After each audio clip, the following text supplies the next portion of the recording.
So Gavin Stewart is the director at the Evidence Synthesis Lab at Newcastle University, and he will talking about how we can go from bad science and science fiction to evidence-based X, how we can fix the world with evidence synthesis. So who's in charge of, you're in charge? Okay.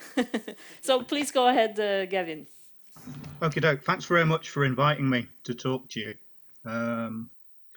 I think the first assumption that I'm going to make in this talk is that evidence synthesis is important and valuable in the generic methods that we use to accumulate knowledge irrespective of discipline.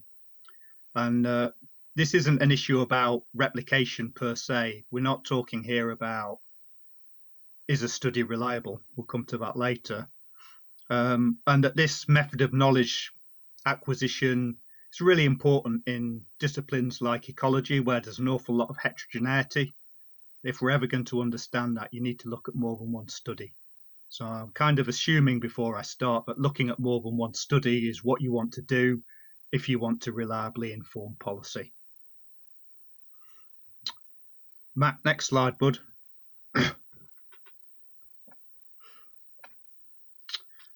Okay, so let's look at this to start off with from the perspective of a practitioner. And let's say that you work with salmon, and you work with an organisation that's given you a load of money to increase the abundance of salmonids in a catchment. What do you do? Where do you start? Next slide, Matt. Okay, well, the first thing you're going to do is you're going to go and get some information. You might talk to your colleagues. You might talk to scientists. Apparently, Google thinks this is what scientists look like. I think ecologists sometimes look a little different. You might read some books about integrated watershed management. And you're almost certainly going to do some kind of searching of the literature. Next slide, Matt.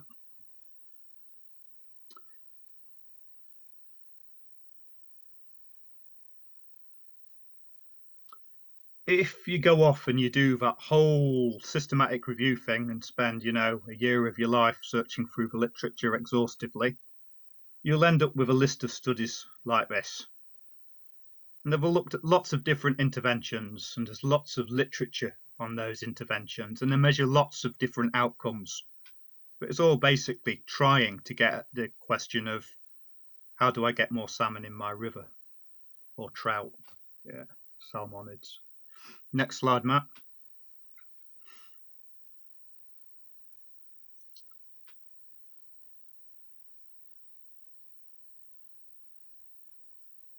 Now, if you read the author's conclusions, then everything works and it's all wonderful.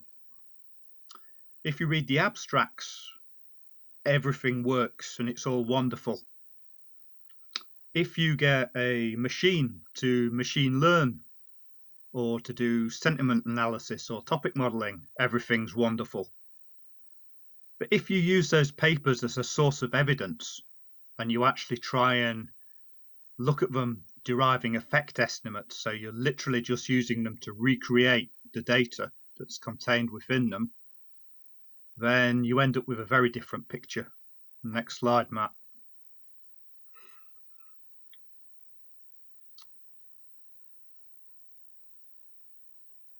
And unfortunately, you enter a horrible world of pain, which I'm going to illustrate with this particular manuscript. Apologies to the authors. Next slide, Matt.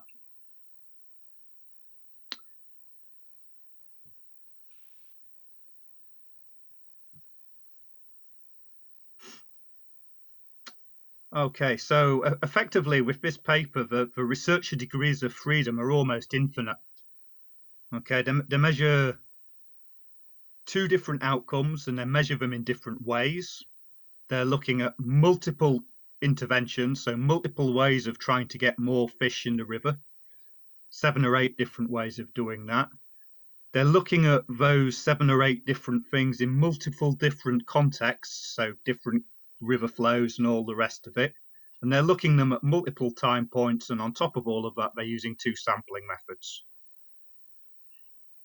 Okay, so when you pick this paper up and read it, you just get page after page after page of graphs and data, and it's really difficult to even figure out, reading the methods, exactly what they've done and how they've done it and when. And you read through all of this thing and you try and make sense of it all, and you can't, basically. It's very difficult to make sense of it. But if you read the abstract, that's fine. It's perfectly clear these things work to increase the abundance of salmonids. And of course, those conclusions are based on one statistically significant result. They don't look at the multitude of all of these results and all of this data.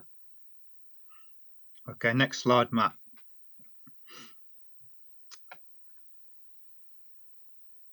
Okay, so let's get back to our poor practitioner. Okay, they want to do the right thing. They want to spend this money in the right way. They want to make sure that they're being effective, that they're using evidence-based practice.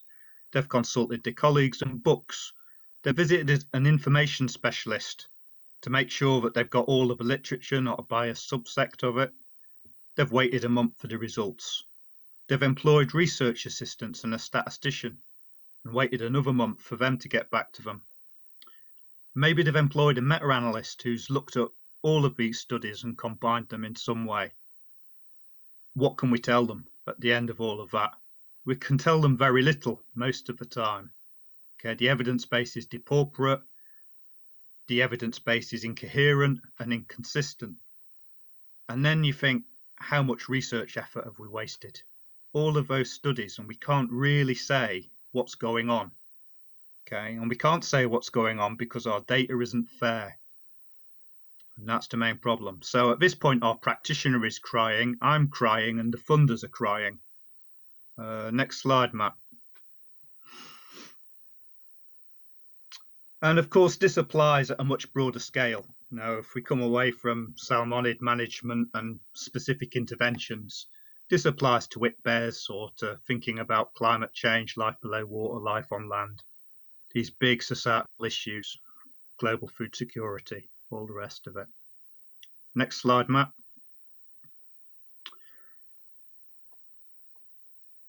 And what we've seen there is this problem of the replication crisis, the problem that studies don't replicate because they're poorly executed and poorly designed and selectively reported. Next slide, Matt.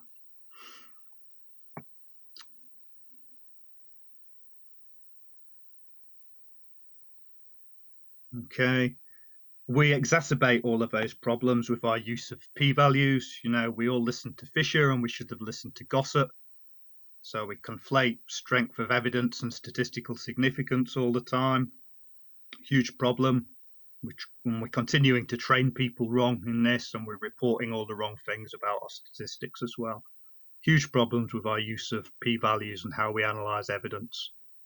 Next slide.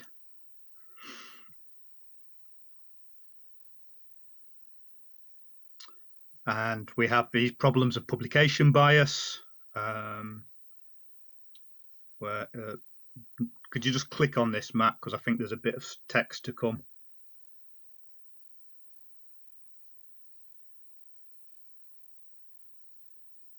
Yeah, if you look at effects and the precision of the effects, you end up with this funnel with large studies at the top and small studies at the bottom, and they should fill the funnel because the small studies are just more variable, but they don't. The funnel isn't symmetrical, and this is telling you there's a difference between large and small studies, and it's one possible explanation for this difference is that the small negative studies aren't being published. So classic publication bias. So we have these publication biases. Next slide, Matt.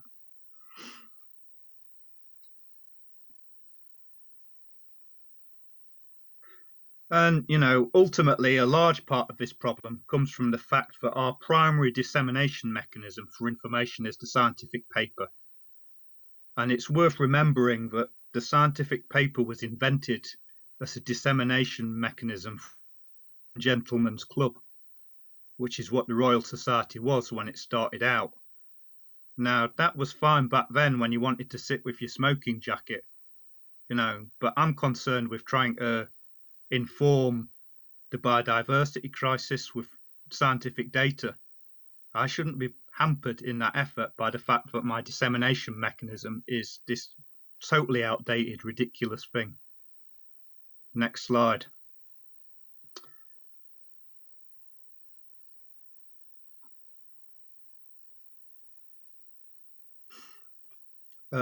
We have this problem, but we focus on novelty, not the strength of evidence. No, we're obsessed with novelty.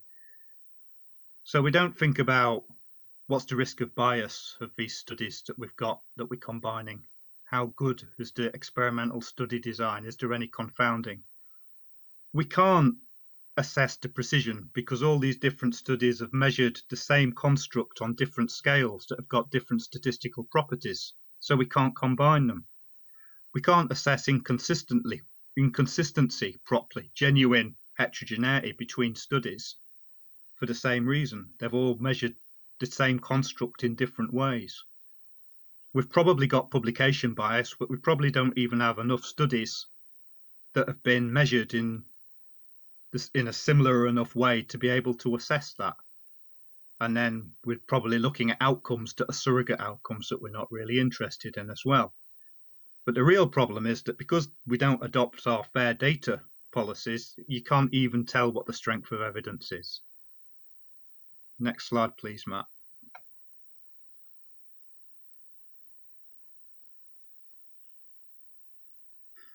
Okay, but there is hope. And I said maybe 10 years ago at a conservation conference, we should just chuck all of our studies in the bin. All that's really changed since then is that now I say we should really just chuck most of our studies in the bin and then set fire to it, because all they're really doing is obscuring what little evidence there is. But there is some hope that we can sort things out, and the hope is all of these open science practices that are the focus of this conference. Pre-registration is critical. It's the only way we can sort out publication bias. If you go back to that Salmonid paper where they measured all of those 15 outcomes, if they'd pre-registered, this is the one that matters and this is why it matters, then we will be able to tell whether or not they were just reporting the statistically significant results selectively. As it is, we have a very strong suspicion that that's the case, but we don't know. We need to spend much more time as ecologists arguing about what we should measure and how we should measure it, and then adopting that as a standard. It should be very difficult to get funding unless you measure that thing in that way. And this is the idea of core common outcomes, which are routinely used in medicine. Have the argument before you do the study, not afterwards. Open data so that you're not sitting there looking at these graphs trying to figure out whether or not it's a standard error or a standard deviation or what the degrees of freedom are, having to run little simulations just to reconstruct the data to find out what the variance is. It's a nonsense. Reporting standards, again, to facilitate that. More evidence synthesis. Partly because our primary studies are in such a state, over-reliance on primary studies is a real area of risk if we want to produce decent policy guidance. And then finally, the methods development. We need the meta-epidemiology to look at what's going on where and automating these processes as much as possible so that they align both with fair processes and make data synthesis more efficient. And that's pretty much the end of my rant. Thank you very much, folks.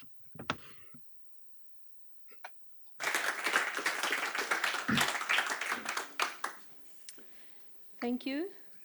There has not yet been so many questions on Slack, but there might come some later that you may answer after a while. But No I will problem. just give you one question from myself while I have the chance. You mentioned that there is a problem that, for example, the funding agencies are too concerned about novelty always. But if you would have to pre-register to the funding agency what you're expecting to find and actually get money if you do follow up on what you say. Do you think it would go the other way around, that it would be only the very safe things we would end up studying, because there's only so much we can predict in advance before we start our study? Yeah, I think the pre-registration thing is just about avoiding the bias. So it's to stop you from spinning the sexy story to get the pathway to impact from the grant. So I think there is an issue there.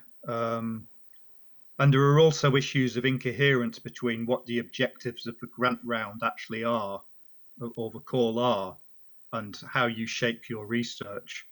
But I think sometimes what we need is we need very boring evidence that's kind of A-level geography type stuff, not some sexy new method on something that, sounds all very wonderful and is interdisciplinary in some exciting new way, but doesn't actually deliver anything. So sometimes boring building blocks are what's needed to construct that wall, rather than just shiny new things. I see your point.